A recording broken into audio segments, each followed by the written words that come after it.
अगला सीन होता है सेन के घर में, जहाँ हम देखते हैं कि सेन का भाई और उसके पापा उसका इंतज़ार कर रहे थे। तभी सेन जाता है। सेन के वहाँ पर पहुँचते ही सेन के पापा उसे थप्पड़ मारते हैं और कहते हैं कि तुमने क्या सोचा था, तुम कुछ भी करोगे और हमें पता नहीं चलेगा। और वो कहते हैं कि तुमने स्कूल में जज जेनर प्ले किया। और वो कहते हैं तुम्हारी हिम्मत कैसे हुई ये सब करने की, तुम्हें कोई हक नहीं इस घर में रहने का। तभी हम देखते हैं कि सेन को गुस्सा आता है और वो अपने पापा को कहता है कि आपने जितना कहना था कह लिया। और वो कहता है कि आपके इसी बिहेवियर की वजह से माँ भी आपको छोड़कर चली गई थी। और ये कहकर वो भी वहाँ से चला जाता है। अगले सीन में हम देखते हैं कि सेन अकेले बैठा हुआ था और बारिश में भीग रहा था और रो भी रहा था। और उस दौरान वहाँ पर हानते जाता है। हानते सेन से पूछता है कि तुम यहाँ पर क्यों बैठे हुए और बारिश में भीग क्यों रहे, तुम ऐसे ही भीगते रहे तो बीमार हो जाओगे।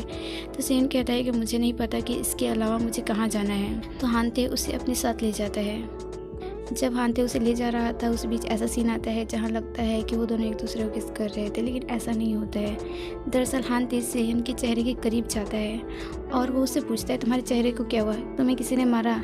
सेन इस बात को सुनकर रोने लगता है। इसके बाद हम देखते हैं कि हानते सेन को अपने घर ले जाता है। इसके बाद सेन फ्रेश होकर आता है, जहाँ हम देखते हैं कि हानते ने खाना बना लिया था और इसके बाद वो डिनर करते हैं। उस दौरान हानते को सेन कहता है कि मुझे पता नहीं था कि तुम इतना अच्छा कुक कर लेते हो।